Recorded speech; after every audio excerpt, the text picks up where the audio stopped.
Assalamualaikum warahmatullahi wabarakatuh. Selamat siang para pemirsa UGTV, khususnya adik-adik mahasiswa tingkat 1 untuk rumpun ilmu sosial humaniora. Jumpa kembali bersama saya Wahyu Raharjo dalam acara literasi untuk mata kuliah Tim Teaching Digital Citizenship. Nah, tanpa terasa kali ini kita sudah sampai di pekan terakhir di minggu ke-12 untuk perkuliahan Tim Teaching Digital Citizenship. Nah, untuk minggu ini kita akan fokus ke salah satu pilar, yaitu Digital Health and Wellness. Cuman ada subtopik yang berbeda dibanding dengan Digital Health dan Wellness sebelumnya gitu ya. Nah, di pertemuan kali ini, di minggu ke-12 ini, kita sudah bersama dengan salah satu dosen pengampu untuk mata kuliah Tim Teaching Digital Citizenship ini, yaitu Ibu Dr. Indah Mulyani, MSI Psikolog. Selamat siang, Ibu. Selamat siang, Bapak. Sehat? Alhamdulillah, Bapak Masih sehat? semangat? Alhamdulillah. Semangat dong, meskipun Semangat. ini udah masuk minggu 14, yaitu minggu terakhir perkuliahan ya, Pak. Ya. Tapi kita masih tetap semangat. Baik, terima kasih Bu Indah sudah berkenan datang dan mengisi acara kita lagi. Nah, untuk minggu ke-12 ini kita fokus ke Digital Wellness and Digital Health and Wellness. Betul. Dengan sub bahasan yang berbeda dibanding yang lain.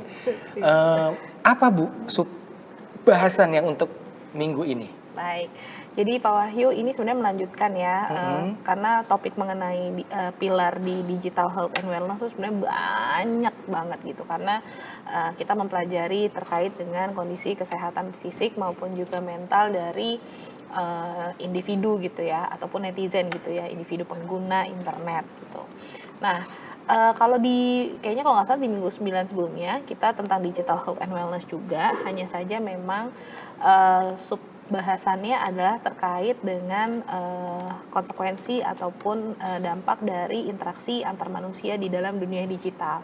Nah, kalau sekarang terkait dengan peran dan tantangan teknologi dari human computer interaction. Jadi kalau sebelumnya dampak interaksi manusia di dalam dunia digital gitu ya, antara manusia dengan manusia, kalau sekarang adalah beberapa peran dan juga mungkin tantangan dari interaksi antara human and computer, jadi manusia dengan komputer gitu. Nah, sebenarnya di pertemuan kali ini gitu ya akan dibagi menjadi 3 subtopik lagi nih Pak Wahyu. Oh gitu. Iya, yang pertama kita bahas terkait dengan cyber addiction gitu ya, atau adiksi siber gitu, adiksi di dalam dunia digital gitu.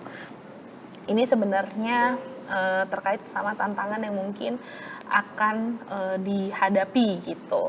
Terus ada teknologi and digital health gitu ya, sama yang terakhir adalah child and internet gitu. Karena kalau di sub yang terakhir nih, karena kan sekarang zamannya udah masuk generasi beta ya sekarang gitu. Jadi memang kita berfokus ataupun concern terkait dengan internet dan anak-anak gitu. Nah, mungkin kita masuk di sub pokok yang pertama dulu, yaitu terkait dengan cyber addiction. Nah, sebenarnya cyber addiction tuh adalah adiksi terkait adiksi di dalam dunia cyber ya, dunia siber. Kalau di Indonesia malah bingung ya Pak. Jadi adiksi cyber addiction ini sebenarnya dibagi lagi menjadi beberapa jenis tergantung dengan konteks penggunaan di dalam dunia cyber itu sendiri. Ada adiksi internet, kemudian ada adiksi media sosial, kemudian juga ada adiksi online game gitu ya. Sebenarnya bentuk pola perilakunya atau bentuk gambaran perilakunya sama-sama menggambarkan perilaku adiksi, hanya saja konteks ataupun penggunaan media digitalnya itu berbeda-beda. Ada yang memang fokus pada penggunaan internet seperti fokus pada browsing dan lain sebagainya. Kemudian ada yang fokusnya adalah terkait adiksi di dalam konteks media sosial, berarti berkaitan dengan penggunaan cyber di pengguna media sosial gitu. Kemudian terakhir adalah adiksi online game. Nah, mungkin yang kita bahas pertama ini adalah adiksi internet dulu, Pak Wahyu. Nah, adiksi sebenarnya apa sih gitu ya? Kalau dalam bahasa translate-nya atau terjemahannya adiksi itu kayak orang yang kecanduan. Kalau orang kecanduan itu kan sebenarnya orang yang nggak bisa lepas gitu ya dari penggunaan internet gitu. Lah terus apa yang kemudian membedakan kita kan sehari-hari kita juga selalu nggak bisa lepas gitu ya dari dunia digital atau dari kita selalu harus terhubung dengan internet gitu, terkoneksi. Kemudian apa yang membedakan mana yang adiksi dan mana yang tidak gitu ya. Nah mungkin nanti adik-adik mahasiswa dan pemirsa UTV juga bisa mengidentifikasi gitu ya. Nah, jadi adiksi ini adalah ketidakmampuan individu dalam mengendalikan perilaku penggunaan internet sehingga bersifat eksesif dan patologis. Eksesif itu artinya sangat berlebihan. Jadi, ketika perilaku penggunaan internetnya sangat berlebihan dan sudah mengarah pada patologis itu artinya adalah abnormal, jadi sesuatu yang memang di luar batas kewajaran, nah itu dikatakan sebagai adiksi. Nah, biasanya adiksi internet ini dikatakan patologis ataupun mengarah pada sesuatu hal yang sudah di luar kewajaran adalah ketika memang adiksi ini kemudian banyak berdampak terhadap banyak aspek dalam individu gitu. Misalkan di dalam lingkungan pekerjaan, di dalam lingkungan akademik dan lain sebagainya. Dan dikatakan patologis ataupun abnormal ketika perilaku ini terjadi selama kurun waktu berapa lama dan secara berulang gitu ya. Jadi kurang lebih seperti itu. Nah sebenarnya sebelum individu kemudian menjadi adiksi itu ada istilah namanya problematic internet use gitu, yang kemudian berkembang menjadi adiksi internet. Nah, apa sih yang membedakan? Kalau problematic internet use memang penggunaan yang bersifat eksesif juga gitu, penggunaan yang sangat berlebihan, makanya dikatakan problematik gitu, problematic internet use. Jadi penggunaan yang sangat problematik karena memang eksesif, berlebihan gitu ya, dan kesulitan dalam mengendalikan gitu perilakunya. Tapi yang kemudian membedakan dengan adiksi adalah adanya fase relapse. Jadi kalau adiksi itu udah mencoba untuk berhenti, tapi kemudian kambuh lagi gitu. Udah coba untuk ngurangin, udah mencoba untuk tidak menggunakan secara berlebihan, tapi kemudian terulang lagi dan seterusnya. Itu yang membedakan. Kurang lebih sih seperti itu. Nah, kemudian kalau adiksi media sosial sebenarnya sama seperti definisi adiksi internet, yaitu penggunaan yang memang berlebihan gitu ya dan di luar batas kewajaran gitu ya. Hanya saja memang penggunaan yang berlebihan dan penggunaan yang berlebihan ini adalah penggunaan pada akses media sosial. Nah, beberapa riset-riset atau penelitian-penelitian ini memperlihatkan bahwa sebenarnya ada 3 jenis media sosial yang paling mendominasi persoalan adiksi gitu. Jadi dari sekian banyak, kalau kita tahu media sosial itu kan ketika orang bisa mempost, kemudian orang juga bisa bales, orang bisa berkirim pesan dan lain sebagainya gitu ya, untuk membangun jejaring hubungan dan juga terus terkoneksi gitu ya. Itu jenisnya tuh banyak banget ya media sosial, tapi memang yang paling dominan di berbagai penelitian terkait dengan adiksi media sosial itu adalah yang pertama Facebook, kemudian Instagram, yang terakhir adalah WhatsApp. Nah, WhatsApp ini bukan lagi menjadi fitur messenger gitu ya, tapi juga menjadi sudah berkembang menjadi media sosial karena tidak hanya bisa untuk mengobrol secara digital gitu ya, mengobrol dalam dunia digital, tapi juga menyediakan sarana-sarana seperti post, foto, posting status yang dimana bisa dikomentari, kemudian bisa ada broadcast message dan lain sebagainya, kurang lebih seperti itu. Jadi ini adalah 3 jenis media sosial yang paling banyak diteliti. Jadi kalau riset-riset tentang adiksi media sosial biasanya adalah respondennya adalah mereka pengguna Facebook, Instagram ataupun WhatsApp, karena memang kebetulan 3 media sosial ini adalah yang paling banyak ataupun populer digunakan di seluruh kalangan gitu. Nah, kemudian adiksi online game. Nah, kalau adiksi online game ini kan sebenarnya yang paling banyak dibahas di awal terkait dengan adiksi di dalam cyber atau cyber addiction setelah internet addiction gitu ya. Karena semakin berkembangnya zaman, kemudian semakin berkembangnya fitur-fitur gitu ya, sehingga online game ini itu semakin menarik gitu ya, semakin banyak peminatnya, semakin ber apa ya semakin banyak waktu yang kemudian dihabiskan untuk bermain karena memang sangat menyenangkan dan sangat membuat kita jadi engage banget gitu saat bermain gitu ya. Nah, ini yang kemudian terus berkembang. Nah, online game itu banyak banget jenisnya gitu ya. Ada beberapa kategori yang berbeda-beda dan lain sebagainya. Cuma mungkin di sini yang kemudian dicoba untuk dijelaskan adalah berbagai jenis online game menurut jenis gamenya gitu. Yang pertama ada real time strategi ya. Jadi di sini adalah game-game yang memang membutuhkan strategi serta pengambilan keputusan gitu. Jadi si pemain ini mengatur terkait dengan sumber daya yang dia miliki, kemudian strategi secara langsung gitu ya. Biasanya ini dalam game contohnya game peperangan dan lain sebagainya yang memang melibatkan beberapa sumber daya, pasukan dan lain sebagainya. Sehingga harus mengambil keputusan secara tepat dan membutuhkan strategi gitu supaya bisa memenangkan pertandingan atau permainan. Kemudian game simulasi ini adalah jenis game yang memang meniru aktivitas atau kondisi di dunia nyata. Jadi pemain menjalankan simulasi kehidupan, pekerjaan, kendaraan, kota, atau aktivitas tertentu gitu. Jadi kita menjadi individu atau bagian dari dalam masyarakat di dalam online game gitu. Nah, yang terakhir adalah role play game. Ini adalah memainkan peran dan perkembangan karakter. Jadi di sini kita sebagai pemain berperan sebagai karakter tertentu, terus kita punya story tertentu, kita ada misi, terus kita harus menjalankan misi tersebut dan meningkatkan kemampuan si karakter yang berkaitan juga nanti levelnya makin naik ya, berarti kemampuan karakternya juga semakin baik gitu ya. Jadi ini adalah jenis game yang paling sering dimainkan oleh para online gamers gitu ya, atau pemain game online gitu.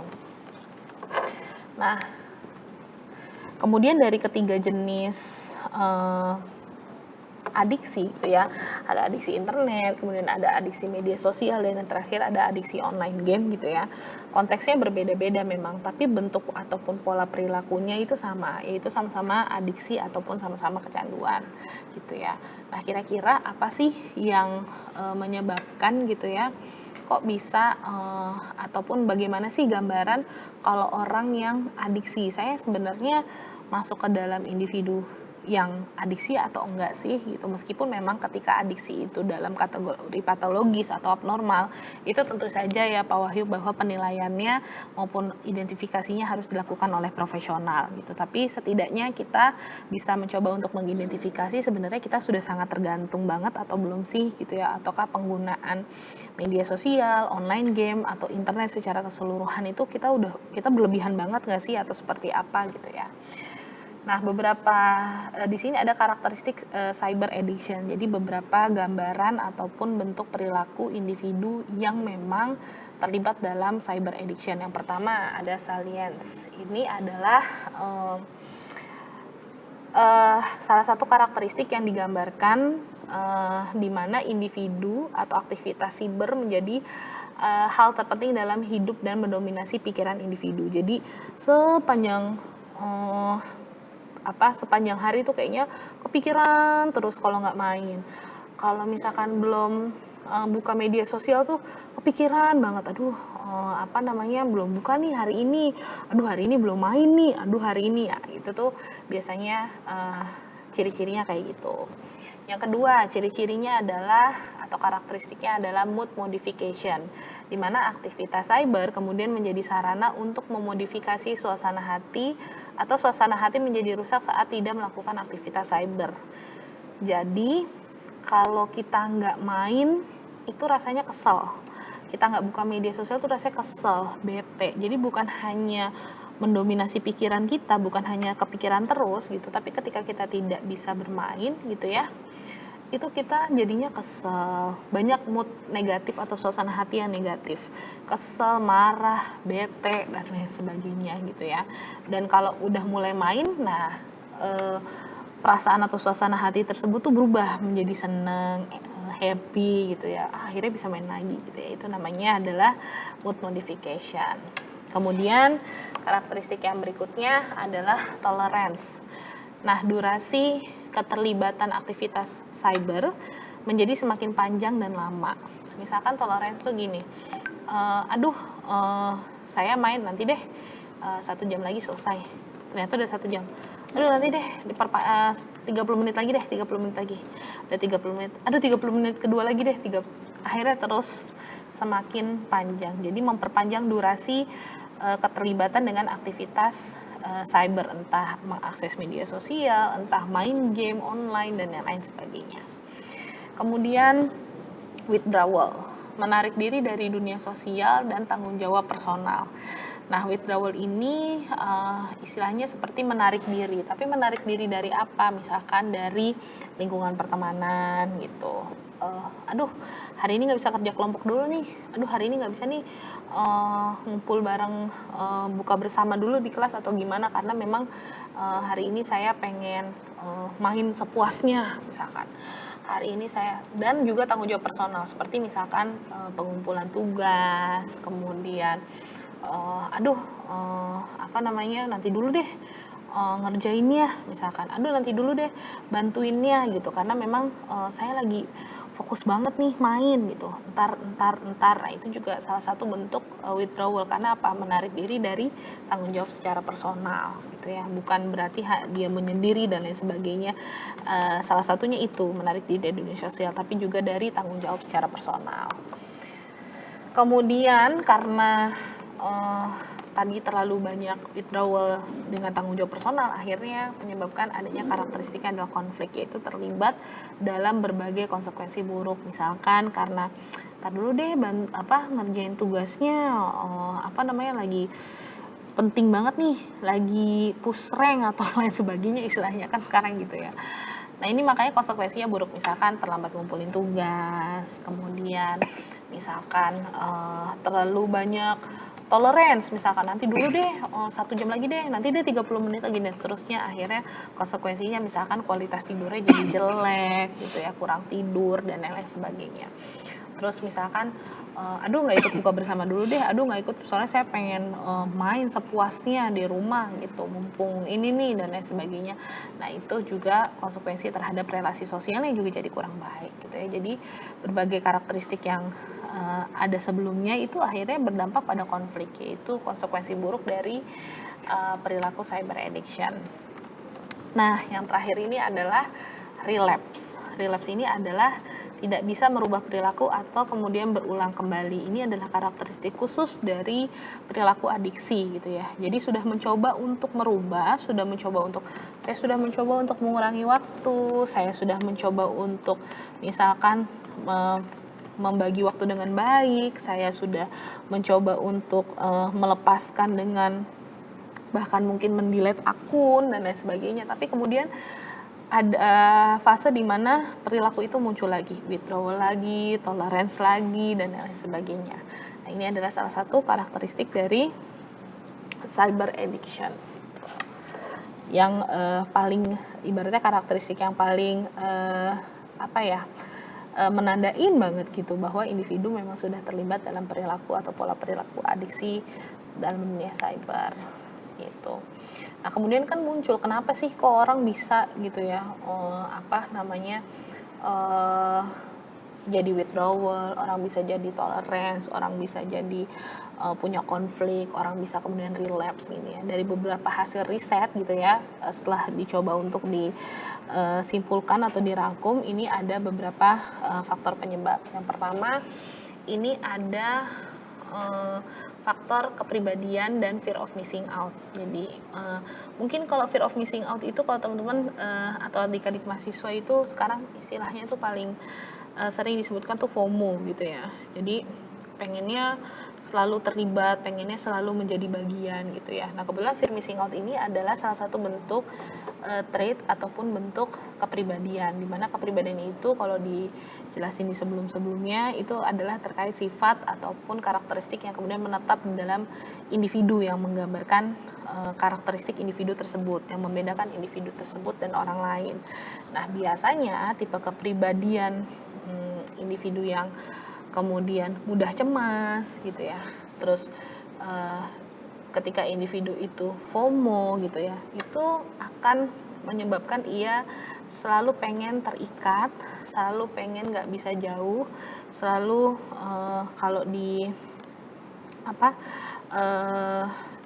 karakteristik sebelumnya tuh salience gitu, jadi kepikiran terus gitu, selalu kayaknya kalau FOMO tuh kepikiran terus. Kalau neurotik atau orang yang gampang cemas secara kepribadian tuh biasanya aduh nanti kalau nggak ini kalau nggak main nanti hilang nih bonusnya, harusnya ini, aduh nanti kalau nggak ini yang lain udah jadi ranknya udah naik sedangkan aku belum. Nah yang kayak gitu-gitu tuh sebenarnya adalah gambaran karakteristik individu yang kemudian bisa mendorong untuk lebih kuat terlibat dalam perilaku adiksi. Nah kemudian yang kedua stres dan depresi. Nah ini mungkin kaitannya sama salah satu karakteristiknya adalah berupa mood modification. Beberapa aktivitas di dalam dunia cyber itu memang sangat menggiurkan sekali ya, karena memang biasanya merupakan aplikasi-aplikasi ataupun fitur-fitur yang memang bersifat entertainment atau hiburan gitu ya. Jadi ibaratnya dunia hiburan kita tuh sekarang sudah berpusat pada dunia digital gitu ya. Nah, otomatis itu menawarkan sebuah mood modification, artinya kalau lagi bete, kalau lagi suasana hati buruk, sebenarnya dengan datang ke dunia digital gitu ya, mengakses internet, main online game, terus misalkan buka-buka atau scrolling media sosial, itu bisa mengubah yang tadinya suasana buruk gitu ya, menjadi suasana hatinya menjadi lebih positif. Nah, individu dengan stres dan depresi atau individu biasanya dengan tingkat suasana hati yang sangat buruk gitu ya, kondisi yang lagi sangat amat tertekan, nah itu mungkin rilisnya atau copingnya atau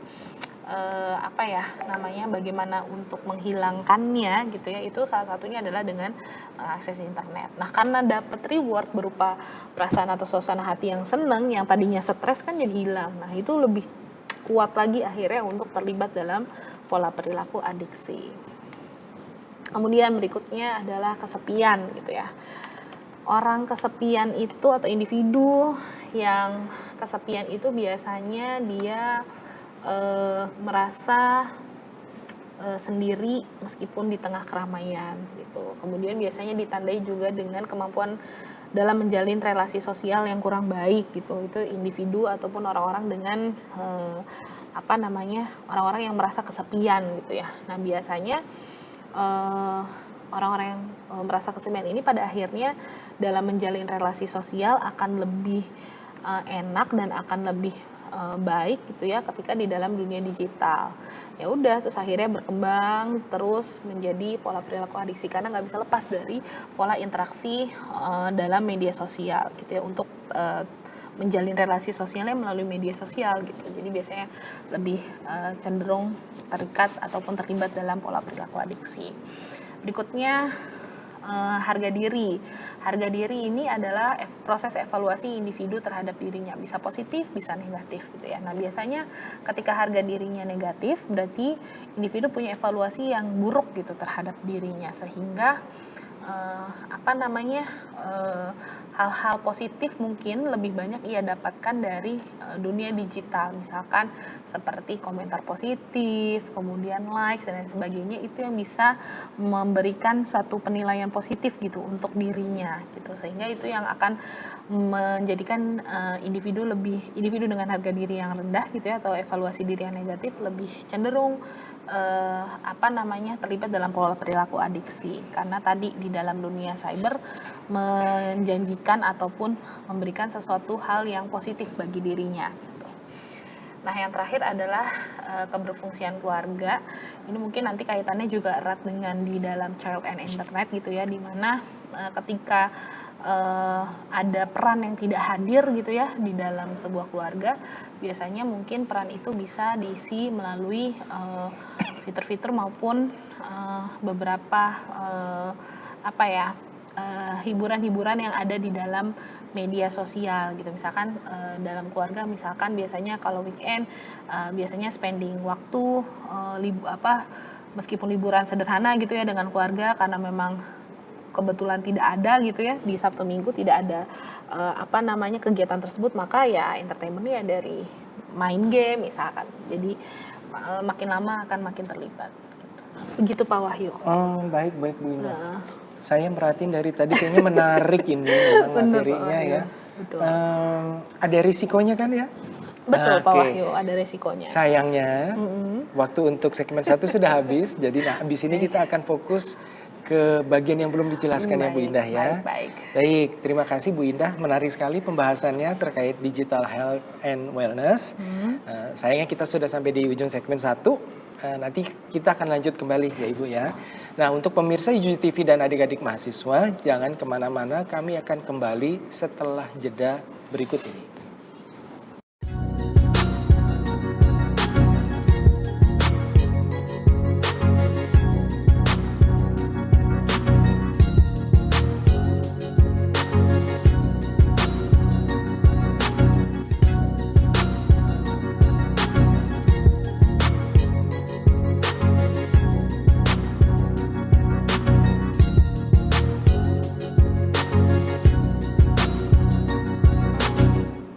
Baik, kembali lagi pemirsa UJU TV dan adik-adik mahasiswa dalam acara literasi untuk mata kuliah Team Teaching Digital Citizenship.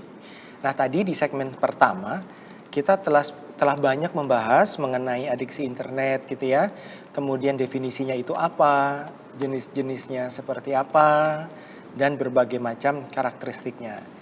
Tadi sempat keputus, sebetulnya kita akan bicara tentang risiko dari cyber addiction. Kita lanjut ke Bu Indah sekarang. Monggo Bu. Ya.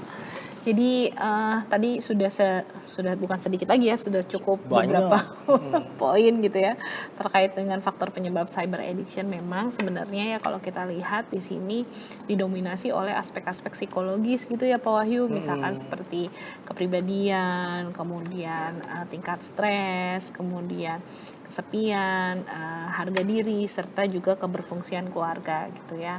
Tadi sudah dibahas sebagai faktor penyebab cyber addiction. Nah, kemudian kalau misalkan ternyata individu sudah terlibat di dalam cyber addiction gitu ya, kemudian apa yang resiko atau dampak apa yang kemudian bisa terjadi gitu ya. Nah, ada beberapa risiko terkait dengan cyber addiction gitu ya. Jadi kalau memang ternyata individu itu sudah atau orang udah kepalang atau keburu adiksi gitu ya, udah memang terlibat penggunaannya sudah sangat eksesif gitu ya, berlebihan gitu ya, bahkan di luar dari batas kewajaran gitu ya, maka biasanya yang pertama itu pasti akan mengganggu baik prestasi akademik maupun prestasi kerja gitu ya, tergantung individunya. Kalau misalkan dia karyawan ya berarti akan mengganggu prestasi kerja. Kalau misalkan mahasiswa ataupun siswa gitu ya, siswa ataupun mahasiswa ya berarti nantinya akan berdampak pada prestasi akademiknya. Nah, ini sebenarnya merupakan bagian dari tadi salah satu karakteristik ketika individu terlibat dalam cyber addiction adalah konflik. Ya kalau individunya memang sudah sangat nggak bisa lepas, kemudian terus menerus kepikiran gitu ya, otomatis juga mau belajar ataupun mau bekerja tuh jadi nggak fokus gitu. Kemudian suasana hatinya pasti akan menjadi buruk. Kenapa? Karena memang tidak bisa mengakses game online, nggak bisa mengakses media sosial gitu ya, sesuai dengan dorongan yang memang ada gitu ya, kepengenannya ibaratnya seperti itu. Jadi kerjanya nggak fokus, belajarnya nggak konsen, terus sudah gitu juga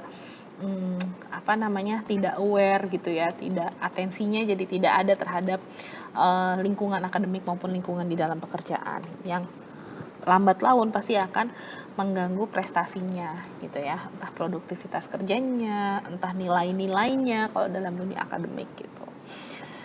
Nah, kemudian gangguan psikis. Nah, ini yang menjadi menarik ya. Ternyata kalau gangguan psikis di sini itu salah satunya adalah misalkan cemas, misalkan yang mungkin muncul, kemudian gangguan psikis yang berikutnya misalkan stres, bahkan sampai dengan depresi gitu ya, dan gangguan psikis lainnya misalkan terganggunya psychological well-being, terganggunya emosi positif yang ia rasakan dan yang lain sebagainya. Intinya jadi gangguan psikis itu banyak sekali bentuknya gitu ya. Hal yang menarik adalah tadi ketika stres bisa menjadi faktor penyebab, ternyata stres juga bisa menjadi faktor yang menjadikan resiko. Jadi sebenarnya seperti dua buah sisi mata uang gitu ya. Jadi kalau orang stres terus misalkan stres karena banyak pekerjaan gitu ya. Jadi dia merasa agak adanya tekanan karena merasa tertekan ataupun merasa tidak nyaman karena banyak sekali pekerjaan gitu ya. Kemudian dia main game online untuk menghilangkan tadi perasaan emosi negatifnya gitu ya. Tapi kemudian ketika terus menerus terjadi, oh enak nih jadi happy ya, oh enak nih jadi rilis ya stresnya, oh enak nih jadi santai. Tapi ketika memang itu terus berlanjut gitu ya, dan kemudian berdampak pada tadi prestasi kerjanya, maka kemudian akan menimbulkan stres tapi dalam bentuk sumber yang berbeda, yaitu stres karena produktivitasnya menurun, kemudian nilainya turun dan lain sebagainya gitu. Jadi ini memang seperti dua sisi mata uang gitu. Nah, kemudian gangguan kesehatan dan fisik gitu ya. Terkait dengan gangguan kesehatan dan fisik, ini biasanya disebabkan karena memang yang pertama adalah di bagian mungkin mata ya, karena kan memang ada batasan untuk time screen gitu ya. Ketika berlebihan kan pasti akan menyebabkan mata jadi lelah dan lain sebagainya. Tapi ketika itu dipaksakan gitu ya, tetap untuk bermain ataupun tetap untuk mengakses gitu ya, itu yang bisa berdampak pada kesehatan mata pada akhirnya. Atau misalkan bisa dari sisi posisi duduk gitu ya. Jadi karena penggunaan baik internet, online game maupun penggunaan media sosial yang sangat berlebihan, biasanya itu di waktu yang dihabiskan dalam sehari untuk mengakses itu biasanya sangat panjang gitu ya, sehingga posisi duduknya tidak akan ergonomis gitu. Jadi posisi duduknya tidak akan sesuai dengan kebutuhan postur tubuh misalkan gitu. Biasanya diakses dari duduk, terus nanti rebahan, nanti tengkurap, nanti dan lain sebagainya, terontang, termiring. Bisa jadi gitu ya Pak Wahyu. Nah itu pada akhirnya ketika lambat laun akan berdampak pada kondisi fisik, di mana lama-lama posisi postur akan bungkuk dan lain sebagainya gitu. Nah terakhir risikonya adalah terkait dengan risiko relasi sosial. Ini sama seperti tadi gangguan fisik ya, ini menjadi dua buah sisi mata uang. Jadi satu sisi memang media sosial mungkin terkait dengan relasi sosial ya, artinya media sosial mungkin menjadi wadah gitu ya, untuk mendekatkan orang-orang, kemudian menjadi wadah bagi mereka yang memang kesepian gitu ya, terus menjadi wadah bagi mereka yang evaluasi dirinya negatif gitu ya, karena memang mendapatkan entertain ataupun mendapatkan kesenangan ya, pleasure-nya dari media sosial gitu, berbagai fitur yang ada gitu ya. Nah, tapi ketika ini sudah berlanjut kemudian menjadi sebuah pola perilaku adiksi, maka relasi sosial dalam kehidupan nyata itu akan terganggu. Ya bayangin aja kalau misalkan orang yang kemana-mana selalu nggak bisa lepas dari handphonenya untuk bolak-balik ngecek notifikasi di media sosial, bolak-balik ngecek aktivitas teman-temannya di media sosial, bolak-balik wah pokoknya atau selalu main game. Pada saat lagi kumpul sama teman-teman malah kalau mabar mungkin bareng-bareng gitu ya sama teman-teman yang ada di tempat. Tapi kalau misalkan mabarnya dengan teman-teman dalam dunia digital yang memang bukan teman-teman pada saat ngumpul bareng kan juga pasti akan mengganggu proses sharing dan lain sebagainya antar sesama teman gitu yang pada akhirnya nggak asik nih kalau ngumpul sama dia, kalau dia ikut ngumpul dia cuma megang handphone doang gitu. Pada akhirnya akan mengganggu relasi sosial gitu. Bisa juga dengan misalkan orang tua juga termasuk, misalkan dengan keluarga maaf, misalkan dengan adik, kakak ataupun orang tua itu kan juga termasuk dalam relasi sosial gitu ya. Nah ketika memang sudah pola perilaku adiksi itu sudah muncul gitu ya, pasti kan orang tua ataupun keluarga gitu ya pasti akan kamu dikit-dikit handphone nih, dikit-dikit handphone, lagi ada tamu juga, ini kamu lagi di meja makan, lagi di mana kok bukannya ngobrol malah Kamu itu lagi akhirnya di kolam renang bukannya berenang malah main handphone. Malah pakai plastik lagi biar nggak kena air kan. Ya itu yang akhirnya mengganggu relasi sosial di dalam kehidupan nyata gitu. Nah itu adalah terkait beberapa resiko cyber addiction Pak Wahyu. Nah kemudian bahasan berikutnya ini udah bahasan baru nih ya Bu ya. sudah Baik.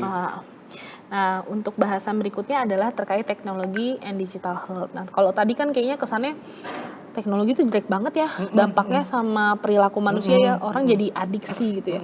Tapi sebenarnya teknologi itu gitu ya, internet itu hadir di tengah kita gitu ya, dan berbagai macam teknologi yang ada gitu ya, itu bisa berdampak positif ataupun berperan dalam digital health. Nah, apa aja nih? Yang pertama, Pak Wahyu. Nah, di sini tapi ada beberapa poin penting dulu nih sebelum ada beberapa jenis peran teknologi di dalam digital health and wellness. Yang pertama, internet dan teknologi punya peran terhadap wellness manusia, baik secara fisik maupun psikis. Manfaatnya ada di banyak bidang. Ada kesehatan, ada fisik, ada mental gitu ya. Nanti jenis-jenisnya apa aja? Yang pertama adalah ketika peran teknologi dan internet untuk wellness individu dari segi di sini adalah machine learning. Jadi bersama dengan health history data, informasi gaya hidup dan aspek-aspek psikologis bisa memprediksi health outcomes. Nah ini dari risetnya Tuena, Ciappini, Repeto dan Riva. Jadi sebenarnya data-data ataupun identitas diri, kemudian misalkan health history data, misalkan mungkin rekam medis gitu ya, rekam medis ketika memang sudah di datanya itu sudah terintegrasi gitu ya di dalam sebuah sistem gitu ya. Nah ini akan memudahkan sekali bagi penyelenggara sarana kesehatan seperti rumah sakit, puskesmas gitu ya, untuk mengambil keputusan gitu ya tentang ini sebenarnya Pak Wahyu nih sakit apa sih misalkan gitu. Misalkan dari history datanya, oh ternyata Pak Wahyu dari history datanya pernah misalkan ada pembengkakan amandel misalkan gitu. Oh ini udah ada lab sampelnya, udah ada apa. Terus misalkan dilihat datanya Pak Wahyu, oh iya nih seringnya dari data-datanya makanan kesukaannya adalah ciki misalkan gitu. Itu anak saya Bunda. Misalkan ya anaknya Pak Wahyu nih gitu, misalnya ciki dan lain sebagainya gitu ya, terus usianya berapa dan lain sebagainya gitu ya. Nah nanti akhirnya akan menampilkan oh iya pantesan dia sekarang batuk-batuk karena memang secara rekaman itu jadi lebih memudahkan ketika memang ada sebuah integrasi data gitu ya. Atau sebenarnya ini adalah memudahkan bagaimana semua data atau seluruh informasi gitu ya terkumpul menjadi satu buah data besar atau big data yang kemudian akan memudahkan berbagai penyelenggara kesehatan untuk kemudian mengambil keputusan gitu. Sesederhana gini nih Pak Wahyu, kalau misalkan kita biasanya Pak Wahyu kalau buka media sosial misalkan, kalau sekarang misalkan trending pencariannya jajanan di Blok M misalkan gitu, otomatis nanti suggestion yang muncul kan itu adalah berbagai jenis kuliner yang punya kemiripan yang sama, entah secara entah di tempat ataupun jenis ataupun ragam kuliner yang ada gitu. Nah sebenarnya itu kan bisa muncul suggestion seperti itu karena memang banyaknya informasi yang masuk di mana aksesnya itu selalu berkaitan dengan jajanan-jajanan gitu di wilayah tersebut, misalkan seperti itu. Nah, kemudian berikutnya, peran teknologi dan internet ini ada di dalam bentuk psikoterapi daring atau telekonseling. Misalkan kalau surat sama email gitu ya, itu kan asinkronus. Kalau telepon sekarang sudah kalau telepon kan bentuknya sinkronus melalui internet, video conference misalkan gitu kan, bentuk sinkronus. Ini bisa mengatasi permasalahan jarak dan waktu. Jadi karena ada peran teknologi dan internet gitu ya. Sekarang kalau misalkan saya sebutin satu platform yang paling yang paling familiar aja. Misalkan saya sebutin Halodoc gitu. Nah, itu adalah salah satu bentuk aplikasi gitu ya atau platform yang memang menyediakan berbagai layanan kesehatan dalam bentuk digital gitu. Jadi kalau misalkan kita ngerasa kurang enak badan atau apa, kita bisa pilih kita mau ke dokter mana, bahkan mulai dari dokter umum sampai dengan dokter spesialis, bahkan sampai dengan tenaga kesehatan terkait tenaga kesehatan mental atau psikolog pun sekarang sudah ada gitu ya. Nah ini salah satunya bentuk psikoterapi daring atau konseling gitu ya.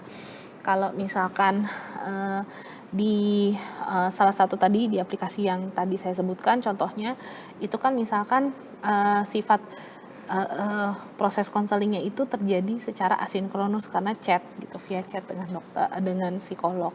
Tapi ada juga yang secara sinkronus, misalkan melalui video conference dan lain sebagainya. Jadi proses konselingnya gitu ya, itu terjalin tidak melalui tatap muka, tapi dibantu dengan peran teknologi dan internet di dalamnya. Nah ini menyelesaikan permasalahan jarak dan waktu. Misalkan,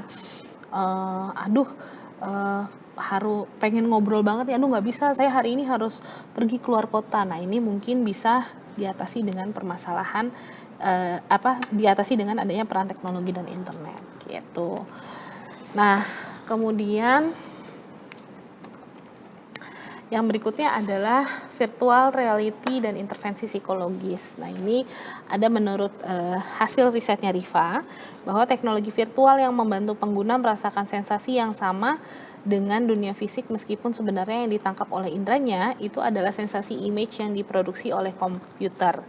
Nah ini bisa untuk intervensi terhadap fobia. Jadi ada satu buah tools atau alat gitu ya yang kemudian bisa membantu individu untuk merasakan sensasi sesungguhnya seperti misalkan kayak virtual reality gitu ya.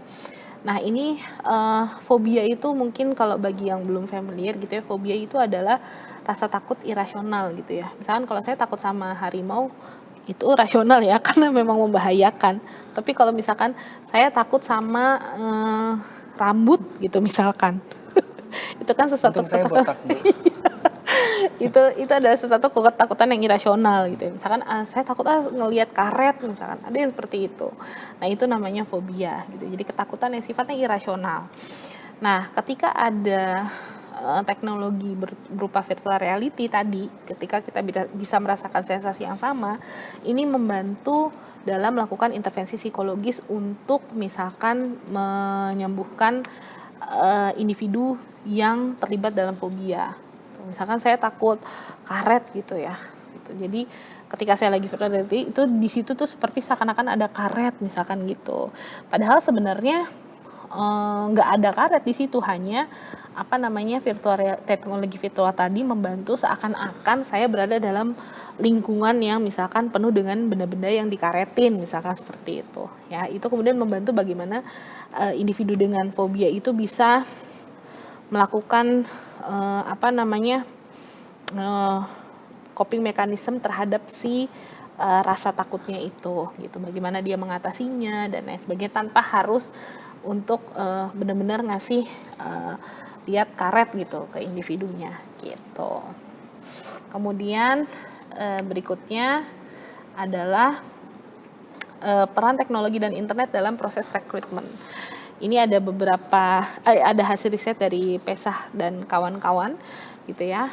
Efisiensi waktu, biaya, tempat, dan lebih aman dalam situasi spesifik seperti pada saat COVID-19 gitu ya. Nah, ini juga proses rekrutmen karyawan ya Pak Wahyu pada saat kondisi pandemi COVID-19 itu memang hampir semua proses itu dilakukan secara online gitu.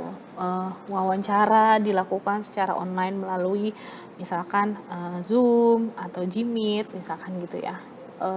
Kemudian beberapa pengerjaan psikotes juga dilakukan secara online. Bahkan kan teman-teman yang waktu itu sedang menjalankan sekolah gitu ya dalam ruang lingkup akademik pun semua di online kan gitu ya, termasuk adalah proses rekrutmen dan seleksi.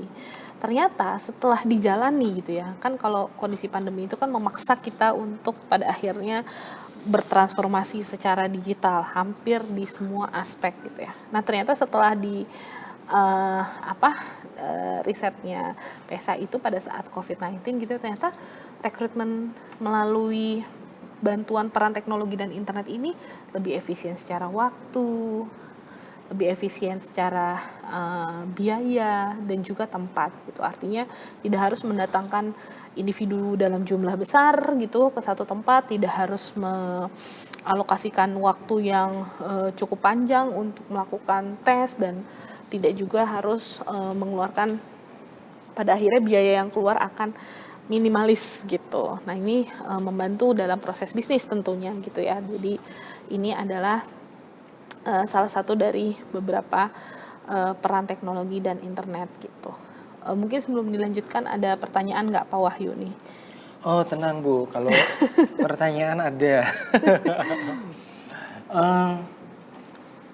Tadi saya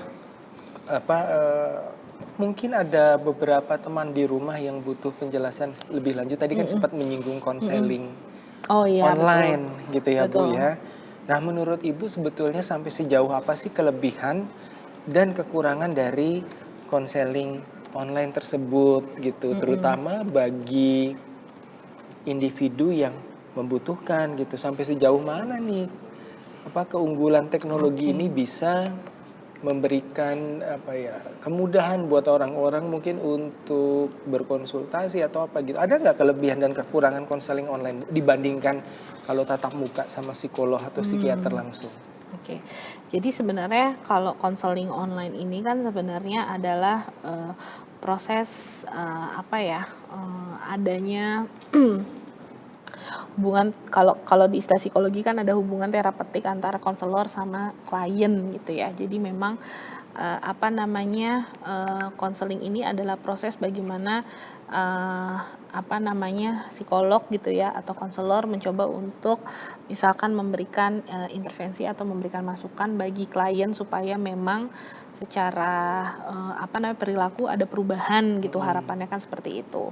Nah, bagaimana caranya ketika itu ditampilkan ataupun melalui telekonseling gitu ya yang tidak ada tatap muka langsung, baik melalui chat atau dengan melalui video conference gitu ya, proses itu tetap bisa tersampaikan dan yang lain sebagainya kan gitu ya Pak Wahyu. Memang kalau misalkan secara efisiensi waktu, kemudian efisiensi tenaga gitu ya, dapat banget. Kemudian fleksibel kan, mau di mana aja, mau kliennya dari Sabang sampai Merauke pun tidak ada masalah gitu ya. Kemudian biasanya kenyamanan justru akan lebih tinggi Pak Wahyu. Kenapa? Karena tidak ada tekanan psikologis dari klien ketika bertemu. Kalau bertatap muka langsung dengan psikolognya kan biasanya ada perasaan ada perasaan cemas, kemudian ada perasaan yang hal-hal yang memang tidak bisa dihindari gitu secara psikologis gitu ya. Nah ini justru dengan adanya telekonseling gitu ya, baik melalui video conference maupun chat gitu ya, itu menghilangkan hambatan tersebut gitu. Jadi lebih nyaman gitu ya. Kemudian juga kontinuitas layanan karena fleksibel tadi, maka nanti ketemu lagi ya besok, nanti tidak lebih fleksibel gitu. Jadi kontinuitasnya lebih secara kontinu lebih bisa berjalan secara kontinu gitu ya dibandingkan dengan tatap muka. Itu kan plusnya gitu ya artinya. Nah kemudian kurangnya apa? Masa sih nggak ada kurangnya gitu ya? Memang ada keterbatasan gitu ya atau tantangan yang misalkan pertama isyarat nonverbalnya akan lebih sulit diamati oleh si psikolognya. Karena kan terbatas ya, anggap dengan video conference kan tampilannya hanya sedada gitu ya. Kayak sekarang mungkin melihat kan nggak lihat full gitu ya. Nah terus ada isyarat-isyarat kayak mungkin rasa duduk yang nggak nyaman dan lain sebagainya, itu mungkin tidak bisa ketika menceritakan sesuatu itu tidak bisa diidentifikasi oleh si psikolognya atau si konselornya gitu karena keterbatasan layar ataupun juga karena jaringan misalkan gitu. Terus misalkan tadi yang berikutnya misalkan resiko terhadap kerahasiaan itu lebih kayak misalkan gampang kalau misalkan ada audio yang bocor gampang didengar. Terus misalkan kelihatan mungkin ketika ruangannya publik gitu ya, tidak private karena kan bisa di mana aja ya. Kalau tatap muka kan pasti ruangannya private ya Pak Wahyu kalau proses konseling gitu ya. Tapi ketika memang itu terjalin secara virtual gitu ya, melalui video conference maupun melalui chat gitu ya, itu kan bisa dilakukan di ruang publik gitu ya. Nah itu kemudian kayak data kalau melalui chat tuh nanti berarti bisa dibaca siapa aja nggak ya atau gimana gitu, itu terkait dengan kerahasiaan data. Sama mungkin yang terakhir adalah yang menjadi keterbatasan yang paling penting adalah bahwa tidak selalu setiap permasalahan gitu ya atau kondisi klien itu bisa dilakukan telekonseling atau konseling melalui chat maupun video conference. Misalkan kalau tadi kondisi klien dengan fobia itu akan sulit banget melalui telekonseling. Jadi tergantung sama permasalahan ataupun sama kondisi kliennya juga nih harus dilakukan intervensinya dalam bentuk apa ya, misalkan gitu. Itu sih Pak Wahyu. Baik. Untuk pengalaman Bu Indah sendiri sebagai psikolog kemarin paling jauh dapat dari mana Bu? Saya dengar dapat klien dari Rusia.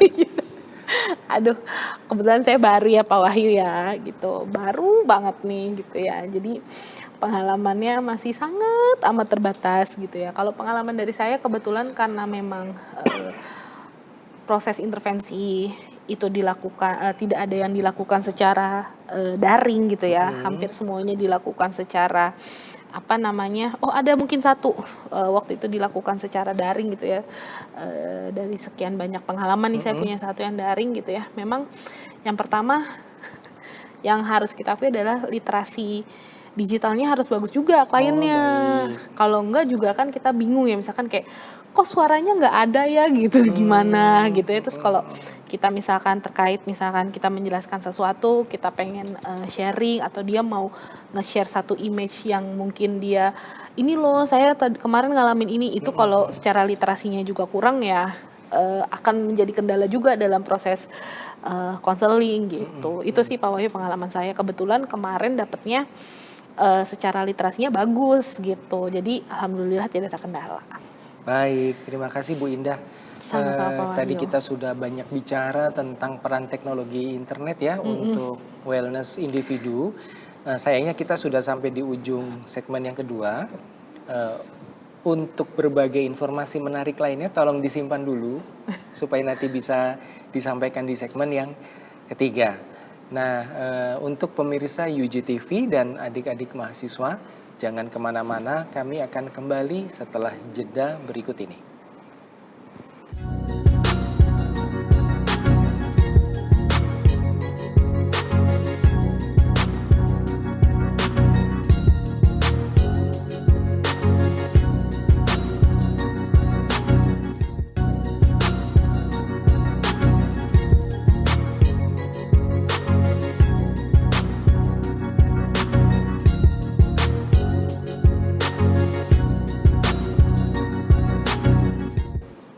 Baik, kembali lagi pemirsa UGTV dan adik-adik mahasiswa dalam acara literasi untuk mata kuliah Tim Teaching Digital Citizenship. Tadi di segmen kedua kita telah banyak sekali membahas mengenai risiko cyber addiction gitu ya Bu. Kemudian peran teknologi dan internet dalam wellness individu terutama ketika dikaitkan dengan bidang kesehatan fisik, kesehatan mental, serta di bidang industri dan organisasi. Betul. Nah, kira-kira kita mau lanjut bicara tentang apa lagi nih, Bu Indah?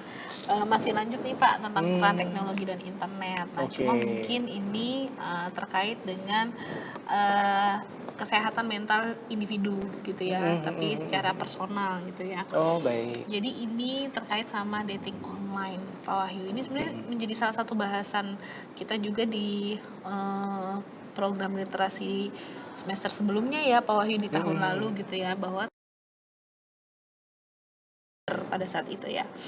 Nah, ternyata memang setelah adanya kemajuan teknologi gitu ya, teknologi dan internet kemudian berperan dalam pembentukan perilaku online dating gitu ya. Jadi kalau dulu misalkan kalau mau ketemu dengan calon pasangan atau misalkan kita mau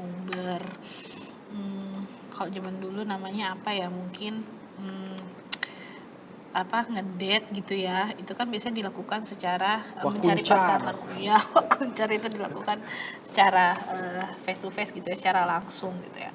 Nah, kalau sekarang itu ada fitur gitu ya yang membantu individu dari pasangan. Nah, kenapa ini kemudian kesehatan mental gitu ya Pak Wahyu? Karena sebenarnya dalam memiliki pasangan adalah salah satu tugas perkembangan ketika individu memasuki dewasa awal Pak Wahyu. Jadi ketika memasuki usia 21 tahun gitu ya ke atas sampai dengan 40 tahun, salah satu tugas di tahapan perkembangan tersebut adalah memiliki pasangan gitu ya, berkomitmen menjalani pernikahan dan lain sebagainya gitu ya. Nah, gimana caranya supaya dapat pasangan nih gitu ya. Nah, dibantulah peran teknologi dan internet menciptakan adanya dating online. Jadi, proses pencocokan antar individu satu dengan individu yang lainnya. Nah, untungnya atau positifnya atau efektifnya ketika adanya dating online ini, fitur ataupun aplikasi dating online ini, proses pencocokan tersebut menjadi lebih akurat dengan AI atau artificial intelligence atau intelijensi buatan gitu ya. Kenapa? Karena mesin langsung bisa membaca kecocokan. Misalkan saya sukanya pria berkacamata, saya sukanya apa dan lain sebagainya. Saya Nah, dong, nanti Bu. nanti itu akan dicocokkan gitu dengan siapa. Misalkan saya suka wanita berkerudung dan lain sebagainya gitu. Ibu dong. Iya. Kebetulan di studio ini cuma kita berdua Pak Wahyu. Tidak ada pilihan lain gitu ya. Tidak ada pilihan lain. Nah, kalau di peserta ataupun pemilik akun dating online kan pasti banyak. Nah, itu akan proses pencocokan tersebut akan menjadi lebih akurat gitu. Kemudian bisa membantu juga menemukan pasangan yang terbaik serta adanya kemampuan mendeteksi perilaku individu yang tidak pantas. Jadi misalkan ada beberapa kali ada, kalau hampir sama sih sebenarnya dating online dengan sistem di media sosial, kalau ada report dan lain sebagainya, itu biasanya akunnya diblok dan lain sebagainya gitu ya. Kemudian saya sih belum pernah kebetulan ya menggunakan aplikasi dating online, tapi pernah melihat dan pernah untuk mencoba gitu ya, punya akun pada saat itu akun saudara sepupu gitu ya, pengen lihat kayak gini ya dating online. Ternyata memang di situ tuh kalau misalkan memang match gitu ya secara karakteristik, sukanya apa, harapannya pengen punya pasangan apa, nah itu bisa teridentifikasi data tersebut atau informasi tersebut yang kemudian akan dicocokkan dengan pengguna akun lain yang memang juga punya informasi yang diinginkan berdasarkan karakteristik masing-masing pengguna akun gitu ya, kurang lebih seperti itu. Nah, ini sebenarnya kemudian pada akhirnya membantu dari segi digital health and wellness-nya dari mana ya? Dari ketika memang adanya aplikasi ini bisa membantu memudahkan dalam mencari pasangan, dan ketika memang cocok dan bisa untuk kemudian berlanjut dalam sebuah komitmen gitu ya, entah berpacaran maupun hubungan yang lebih serius gitu ya. Nah, ini akan membantu tugas perkembangan individu. Jadi secara kesejahteraan mental juga pastinya tidak terjadi masalah gitu, karena bisa memenuhi tahapan perkembangan yang kurang lebih sih seperti itu ya. Kemudian ini adalah bagian baru gitu ya. Ini terkait sama child and internet gitu ya. Jadi sebenarnya di sini akan menjelaskan beberapa hal yang berkaitan dengan penggunaan internet pada anak-anak gitu ya. Nah, anak-anak kan biasanya umur berapa sih Pak Wahyu kalau anak-anak 5 sampai dengan 12 tahun ya? 5 sampai dengan 13 tahun. Nah, itu biasanya sedang menempuh masa pendidikan sekolah dasar gitu ya, kalau di sini antara TK sampai dengan sekolah dasar gitu ya, sampai di awal-awal SMP gitu ya. Itu adalah usia tahapan perkembangan anak-anak. Nah, kemudian di pembahasan terkait child and internet ini, yang pertama adalah terkait dengan dampak dari penggunaan internet pada anak-anak gitu ya. Kalau misalkan secara garis besar sebenarnya tidak semua tadi sama seperti yang tadi ya, ada resikonya, ada juga peran yang positifnya, sama seperti yang sebelumnya dibahas, bahwa ternyata internet bagi anak-anak itu ada dampak positif dan juga negatifnya. Nah, positifnya yang pertama adalah terkait dengan cognitive and academic impacts, jadi dampak kognitif dan juga akademis gitu ya. Sebenarnya kalau misalkan di sini dijelaskan terkait sama dampak internet terhadap kemampuan berpikir dan juga pencapaian akademik anak-anak. Nah, sebenarnya internet ini bisa kasih manfaat yang sangat banyak sebenarnya kalau bisa digunakan untuk aktivitas yang sesuai dengan tahapan perkembangan dan tujuan pembelajaran gitu ya.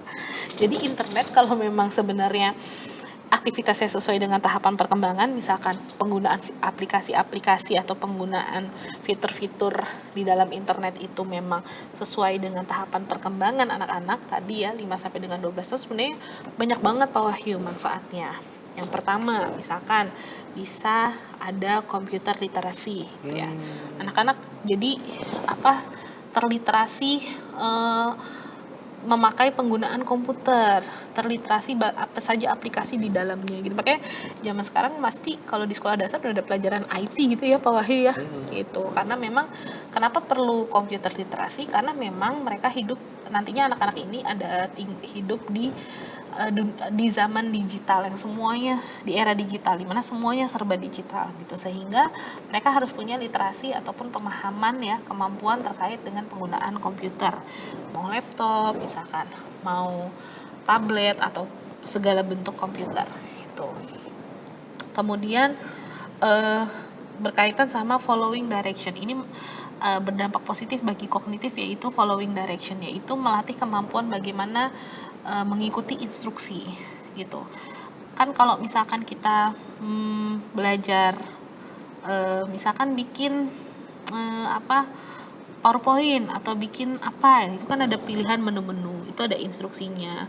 Terus kalau mau copy klik kanan itu sebenarnya melatih kemampuan untuk mengikuti instruksi tahapan gitu ya. Terus sehingga anak-anak ini juga bisa terlatih dalam melakukan pekerjaan yang sifatnya sistematis gitu, step by step, berurutan lebih gitu ya. Nah, kemudian bisa juga solving mathematics and word problems. Jadi internet ini bisa menyediakan latihan interaktif untuk membantu anak dalam memahami dan menyelesaikan permasalahan-permasalahan yang terkait dengan permasalahan matematika gitu, seperti banyak menyediakan latihan atau drilling soal, misalkan seperti itu bisa kita akses melalui internet. Kemudian tentu saja problem solving gitu ya, dimana aktivitas digital ini bisa melatih pemecahan masalah, bisa dalam bentuk drilling soal seperti yang tadi, bisa juga dalam bentuk permainan yang sifatnya edukatif, misalkan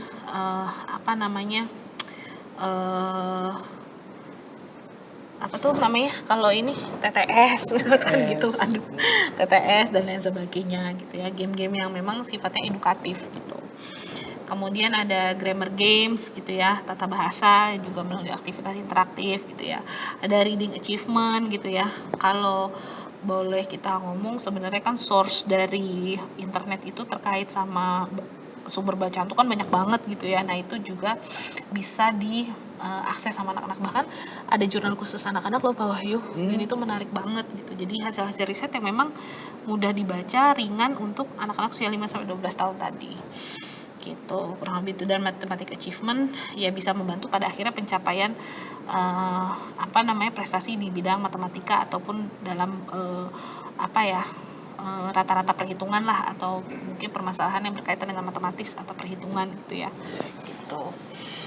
Nah kemudian ada social impacts of internet. Nah jadi di sini internet itu kan pertama kali masuk dan kemudian menjadi bagian dari kehidupan individu dan kemudian masyarakat secara keseluruhan gitu ya.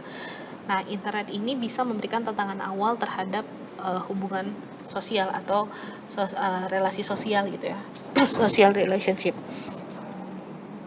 Misalnya harusnya tadinya anak-anak banyak bermain dengan teman-teman gitu ya, karena adanya masuknya teknologi dan digital di tengah-tengah masyarakat gitu ya, sehingga permainan itu terganti misalkan gitu. Nah tapi seperti yang sebelumnya ada dua sisi mata uang juga, di mana sebenarnya internet juga bisa memperkuat hubungan sosial karena bisa berkomunikasi dengan temannya di sekolah dengan bantuan internet, kemudian berkomunikasi dengan keluarga yang tinggalnya jauh, kemudian bisa join community atau bergabung dengan komunitas tertentu yang memang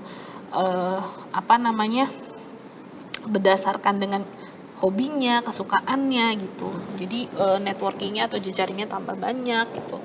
Kemudian bisa membangun pertemanan yang baru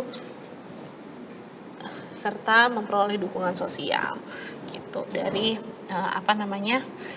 relasi sosial yang ada di internet gitu. Jadi ini adalah beberapa social impact dari penggunaan internet pada anak-anak. Jadi ada positifnya, ada juga negatifnya. Ya negatifnya ya tadi ya, waktu bermainnya kemudian jadi berkurang gitu ya. Kemudian berikutnya ini ada physical impacts dari penggunaan internet. Ya biasanya kan kalau kita nonton TV gitu ya, untuk waktu yang lama otomatis aktivitas fisiknya berkurang karena kelamaan duduk, kelamaan rebahan gitu ya, kayak saya. Sehingga risiko masalah kesehatannya itu menjadi meningkat gitu. Kalau jarang gerak ya misalkan jadi motorik kasarnya misalkan jadi terganggu, soalnya harusnya dia lari-larian di lapangan dan lain sebagainya gitu ya. Kemudian biasanya misalkan kenapa ini bisa terjadi, karena biasanya penggunaan internet itu dilakukan dalam posisi yang relatif itu menetap gitu. Jadi dalam jangka waktu lama, kelamaan tiduran, kelamaan rebahan gitu ya, itu bisa mengganggu aktivitas atau metabolik dari fisik itu sendiri yang akhirnya akan berdampak pada kesehatan fisik anak-anak juga gitu. Kemudian misalkan tidurnya jadi lebih lama, ini sebenarnya nggak beda jauh sih sama dampak dari adiksi ya, karena memang kan penggunaannya cukup lama ya gitu. Kemudian terus makan sambil tetap megang gadget misalkan, jadi nggak fokus dan yang lain sebagainya gitu. Terus mata juga dan lain sebagainya. Kemudian internet sama mental health, kemudian dampaknya pada kesehatan mental di usia anak-anak itu apa gitu ya. Nah ya inilah tadi udah kita bahas sebenarnya terkait dengan internet addiction disorder gitu ya, atau cyber addiction yang tadi kita bahas gitu ya. Jadi sebenarnya penggunaan internet yang berlebihan kemudian pada anak-anak juga akan mempengaruhi kesejahteraan mental gitu ya, meskipun bisa meningkatkan kemampuan kognitifnya anak-anak, seperti misalkan tadi melatih penyelesaian masalah, kemudian main-mainan edukatif gitu ya, dan yang lain sebagainya. Tapi ternyata juga bisa mengganggu kesejahteraan mental anak-anak melalui apa? Melalui adanya atau konsekuensi terjadinya cyber addiction gitu ya. Apa namanya, mungkin yang membedakan kemudian apa? Kalau untuk tugas sekolah mungkin pada akhirnya enggak ya Pak Wahyu ya. Tapi kalau misalkan hal-hal yang memang menimbulkan sesuatu hal yang menyenangkan gitu ya, seperti penggunaan online game, media sosial. Mungkin kalau anak-anak sebenarnya belum boleh ya media sosial, karena memang ada unsur apa namanya, aturan atau regulasi yang memang melarang anak-anak di bawah usia berapa tahun gitu, tergantung jenis media sosialnya gitu ya, untuk punya account gitu ya. Terus apa namanya, dan yang lain sebagainya. Jadi sebenarnya apa yang dibahas terkait sama mental health ya tadi, jangan sampai timbul adanya perilaku atau pola perilaku adiksi gitu. Nah, kemudian yang terakhir ini adalah terkait access to information gitu ya. Jadi resiko utama internet bagi anak itu adalah akses yang sangat mudah dan cepat terhadap berbagai informasi yang mungkin nggak sesuai sama tahap perkembangannya. Nah, ini yang menjadi salah satu apa ya, tantangan ketika internet itu hadir di tengah anak-anak gitu. Kenapa? Karena anak-anak di usia segitu tuh belum betul-betul memastikan atau belum betul-betul mengetahui apa yang mana yang baik, yang mana yang enggak gitu. Perlu banyak pendampingan, perlu banyak arahan gitu ya.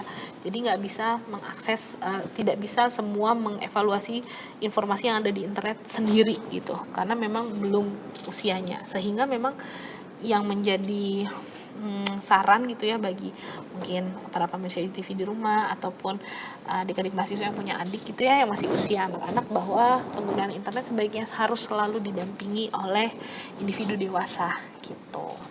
Nah, ya. Kenapa? Karena banyak sekali informasi-informasi yang udah meskipun sudah dibatasin aja nih ya Pak Wahyu, masih ada aja muncul-muncul yang inappropriate atau nggak pantas gitu sebenarnya ditonton gitu. Katakan saya udah setting semuanya kok ke dalam bentuk kids yang memang kids friendly, yang nggak bisa dan yang lain sebagainya, tapi tetap aja ternyata dalam beberapa tampilan informasi itu masih ada yang apa nggak sesuai, bisa jadi tidak sesuai tahapan perkembangannya, bisa jadi juga tidak sesuai dengan budaya yang biasanya dilakukan, sehingga itu perlu ada edukasi dari orang yang lebih tua gitu. Nah, kemudian mungkin ada pertanyaan dulu Pak Wahyu terkait pengalaman Pak Wahyu child and internet nih Pak Wahyu.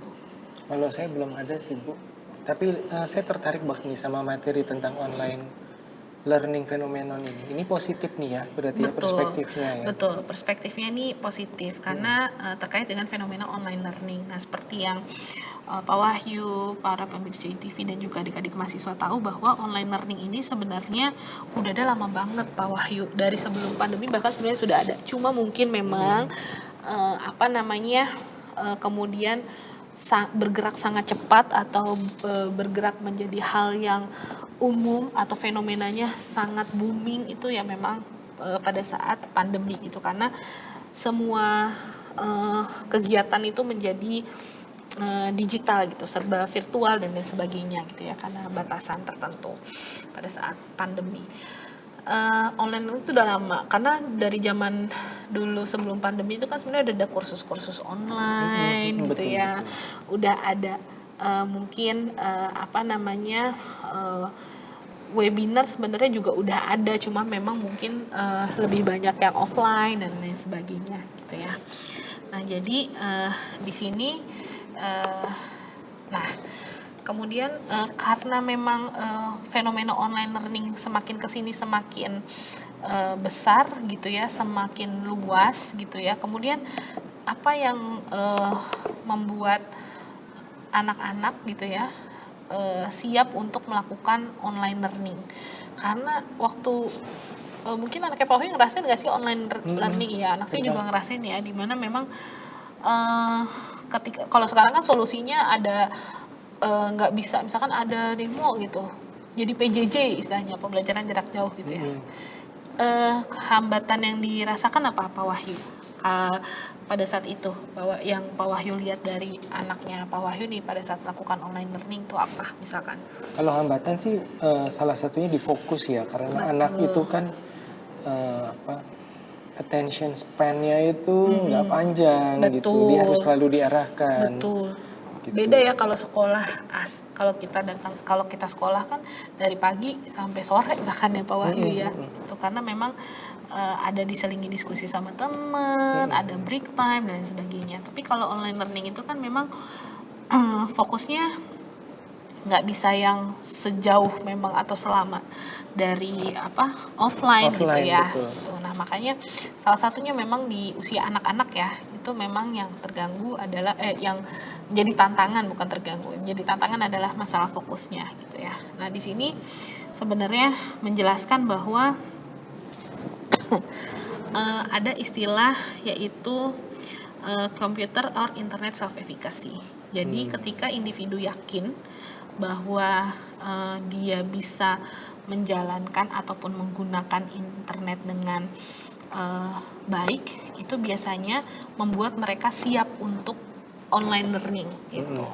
Jadi kalau misalkan secara balik lagi ya mungkin secara literasinya kurang, dia pasti nggak yakin nih, aduh saya kayaknya nggak yakin bisa deh gitu. Kemudian motivasi untuk belajarnya gitu ya.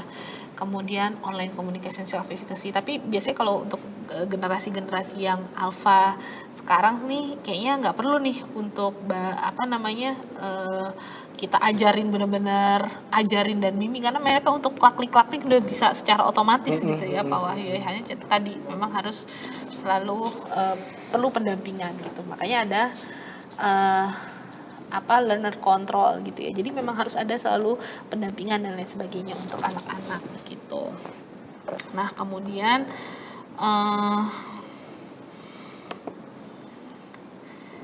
nah kalau tadi apa yang bikin mereka siap gitu ya, selain dengan motivation learning, online communication self efficacy gitu ya, ada juga yang menghambat mereka. Gitu. Nah, kalau yang kemudian kalau tadi adanya pendampingan, terus literasinya bagus, terus misalkan dia yakin kalau dia bisa menyelesaikan dan lain sebagainya. Kemudian hambatannya apa? Anak-anak kalau online learning yang pertama itu adalah terkait sama gender atau jenis kelamin. Di sini kan dijelaskan bahwa men rate these factors higher than women. Jadi artinya adalah bahwa laki-laki biasanya punya penilaian yang lebih tinggi terhadap faktor-faktor hambatan dibandingkan perempuan.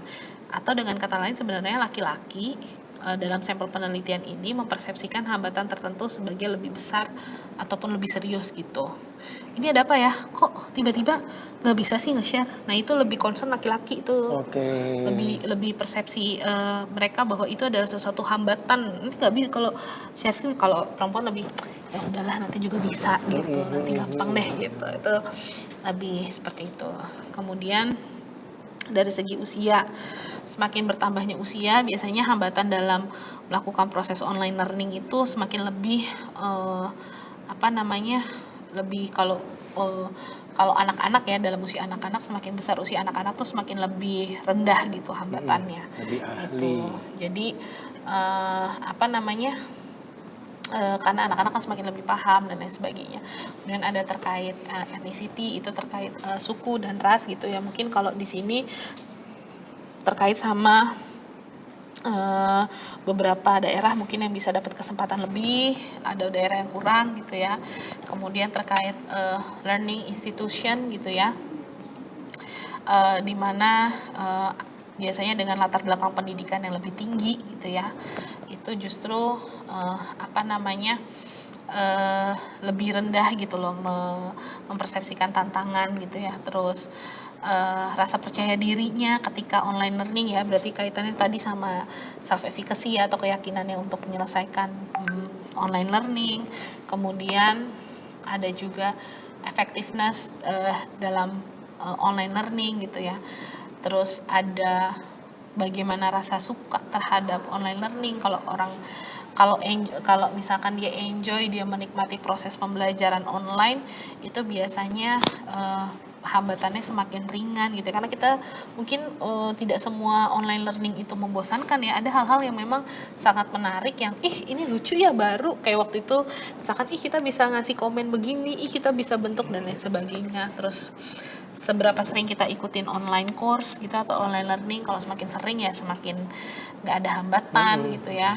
Terus sama kemungkinan untuk mengikuti online learning di masa yang akan datang, atau keinginan lagi nggak untuk ikut. Sama yang terakhir adalah mungkin dia punya pengalaman yang kurang menyenangkan gitu ya, terkait dengan prasangka dalam face to face class. Jadi dia merupakan bagian dari kelompok minoritas biasanya di kelas. Jadi dia lebih nyaman untuk berinteraksi di dalam online learning gitu. Kurang lebih begitu Pak Wahyu, beberapa hambatan dan apa yang bikin anak-anak jadi semangat gitu untuk ikut online learning. Baik.